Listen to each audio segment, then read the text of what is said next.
American president Joe Biden ഒരിക്കലൊരു പ്രസ്താവന നടത്തിയിരുന്നു. ഇപ്പം ഇന്ത്യ, ജപ്പാൻ തുടങ്ങിയ രാജ്യങ്ങൾ സിനോഫോബിക് ആണെന്നുള്ളത്, അതായത് ഈ വിദേശ വിദ്വേഷമാണെന്നുള്ള തരത്തിൽ.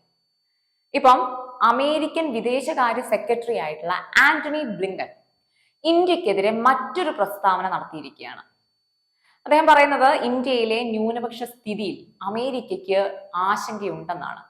അമേരിക്ക പറയുന്നത് ഇന്ത്യയിൽ ഈ വിദ്വേഷ പ്രസംഗങ്ങളും അല്ലെങ്കിൽ ന്യൂനപക്ഷ സമുദായങ്ങളും അല്ലെങ്കിൽ ആരാധനാലയങ്ങളും വീട് തകർക്കലും ആശങ്കാകരമാം വിധം വർദ്ധിക്കുകയാണെന്ന് ആന്റണി ബ്ലിങ്കൻ ആരോപിക്കുന്നുണ്ട്. അമേരിക്ക ഇന്ത്യയെക്കുറിച്ച് ഇത്രയും ആശങ്കപ്പെടുന്നതിന്റെ ആവശ്യം എന്താണെന്നുള്ളതാണ് ഇപ്പം ഞാൻ ചിന്തിക്കുന്നൊരു കാര്യം.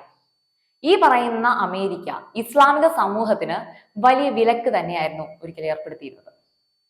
ഇപ്പം തീവ്രവാദികൾ എന്ന് തന്നെയാണ് അവരെ മുദ്ര കുത്തിയത് പോലും. അതിനുള്ള ഒരു പ്രധാന അല്ലെങ്കിൽ അതിനുള്ള എത്രയോ ഉദാഹരണങ്ങൾ അമേരിക്കയിലുണ്ട്. അമേരിക്കൻ മുസ്ലിമുകൾ പലപ്പോഴും ഇസ്ലാമോഫോബിയയെയും അല്ലെങ്കിൽ വംശീയവൽക്കരണത്തെയും അഭിമുഖീകരിക്കുന്നുണ്ട്. അതിപ്പോഴും നടക്കുന്നുണ്ട്. ഇപ്പൊ 2017 മുസ്ലിം ഭൂരിപക്ഷമുള്ള പല രാജ്യങ്ങളിൽ നിന്നും യാത്രാവിലക്ക് അമേരിക്കൻ പ്രസിഡന്റ് ആയിരുന്ന ഡൊണാൾഡ് ട്രംപ് നടപ്പാക്കിയിരുന്നു. അതിനെതിരെ വലിയ പ്രതിഷേധം തന്നെ ജനങ്ങളുടെ ഭാഗത്തു നിന്നും ഉയർന്നിരുന്നു ആ ഒരു കാലത്ത്. ഫലസ്തീനിൽ സ്വന്തം കുടുംബത്തെ നഷ്ടപ്പെട്ട് അമേരിക്കയിൽ താമസിക്കുന്ന മുസ്ലിം ആയിട്ടുള്ള ഒരു ലൈല എൻ ഹദാദി പറയുന്നത്, അവർ പറയുന്ന അനുസരിച്ച് അമേരിക്കയിൽ താമസിക്കുമ്പോൾ അവരനുഭവിക്കുന്നത് ഏറ്റവും വ്യാപകമായിട്ടുള്ള ഇസ്ലാമോഫോബിയ ആണെന്നാണ്. അവർക്ക് ഒരുപാട് പീഡനങ്ങളും ഭീഷണികളും നേരിടുന്നുണ്ട് എന്നുള്ള അവർ പറയുന്നുണ്ട്. ഒരു മുസ്ലിം ആയതിനാൽ തന്നെ വാക്കാലുള്ള ഉപദ്രവം, അത് ശാരീരിക ആക്രമണം വരെ നേടുന്നുണ്ട് അമേരിക്കയിൽ.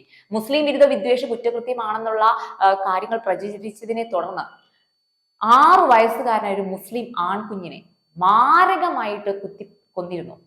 മുസ്ലിമുകൾ മരിക്കണം എന്ന് പറഞ്ഞുകൊണ്ടാണ് അയാൾ എന്ത് ചെയ്ത് ആ കുഞ്ഞിനെയും ആ കുഞ്ഞിന്റെ അമ്മയും ആക്രമിച്ചത്. ഇത് നടന്നത് ഇന്ത്യയിലല്ല, അമേരിക്കയിലാണ്. അതുപോലെ തന്നെ മറ്റൊരു കേസാണ് ഇലിനോയ്സിൽ. ഈ ഒരു പറയുന്ന സ്ഥലം മുസ്ലിം പോപ്പുലേഷൻ ഉള്ള അമേരിക്കയിലെ ഒരു പ്രദേശമാണ്. ഇവർക്ക് നേരെ നടക്കുന്ന ഇസ്ലാമോഫോബിയ അങ്ങേയറ്റം ഭീകരമാണ്. ഈ ഇലിനോസിയയിൽ തന്നെ 2017 2 മുസ്ലിം പുരുഷന്മാരെ രാജ്യത്തു നിന്നും പുറത്തു കടക്കാൻ ആവശ്യപ്പെടുകയുണ്ടായി. അവരെ വെടിവെച്ച് കൊല്ലുമെന്ന് വരെ ഭീഷണിപ്പെടുത്തുകയും ചെയ്തിരുന്നു. അമേരിക്കയിൽ നടക്കുന്ന ന്യൂനപക്ഷ വിദ്വേഷം തുടങ്ങിയിട്ട് ഇന്നോ ഇന്നലെയല്ല, അത് കാലാകാലങ്ങളായിട്ടുള്ള ആ അമേരിക്കയാണ് ഇപ്പൊ ഇന്ത്യയെ കുറ്റപ്പെടുന്നത്. ഹിജാബ് ധരിച്ചും അല്ലെങ്കിൽ പർദ്ദ ധരിച്ചും അമേരിക്കയിൽ എത്ര പേർക്ക് സമാധാനമായിട്ട് പുറത്തിറങ്ങി നടക്കാൻ സാധിക്കും? ഇന്ത്യയെ പോലെ അല്ല ഈ പറയുന്ന അമേരിക്ക. എല്ലാവരുടെയും കൈകളിൽ ഈ മാരകമായിട്ടുള്ള ആയുധങ്ങളും അല്ലെങ്കിൽ തോക്കുകളും കൈവശമുണ്ട്. ഒരു കാരണം പോലും ഇല്ലാതെയാണ് ആക്രമണം അവിടെ പൊട്ടിപ്പുറപ്പെടാറുള്ളത്. അങ്ങനെ ഒരു രാജ്യമാണ് ഈ പറയുന്ന അമേരിക്ക.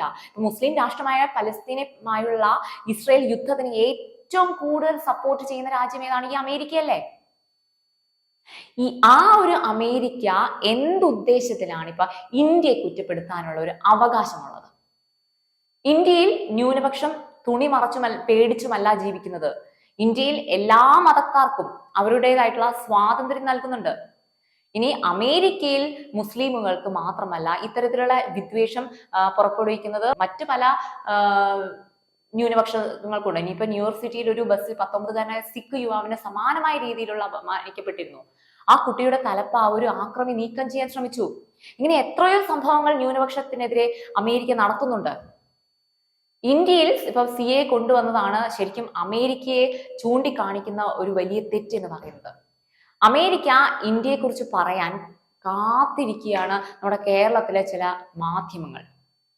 അത് വാർത്തയാക്കിയിട്ട് ആഘോഷമാക്കാൻ വേണ്ടിയിട്ട്. ഇവിടെ അമേരിക്കയിൽ ന്യൂനപക്ഷത്തിന് നടക്കുന്ന പല വിദ്വേഷങ്ങളും കേരളത്തിലെ ചില മാധ്യമങ്ങൾക്ക് അറിയുന്ന കാര്യമല്ല. ഇപ്പൊ കേന്ദ്രത്തെയും സർക്കാരിനെയും കുറ്റപ്പെടുത്താനുള്ള ഒരു ഓരോ അവസരങ്ങൾ കാത്തിരിക്കുകയാണ് കേരളത്തിലെ ചില മാധ്യമങ്ങൾ. എന്തായാലും അമേരിക്കയുടെ അടുപ്പിച്ചടുപ്പിച്ചുള്ള ഇന്ത്യയുള്ള വിദ്വേഷം ഇന്ത്യയെ ചൊടിപ്പിക്കുക എന്ന ലക്ഷ്യത്തോടു കൂടി കണ്ടുകൊണ്ടാണ്, അതിനു വേണ്ടിയിട്ട് മാത്രമാണ് ഇന്ത്യ ഇതിനെ എങ്ങനെ മറുപടി നൽകും എന്നുള്ളത് നമുക്ക് കണ്ടറിയാം.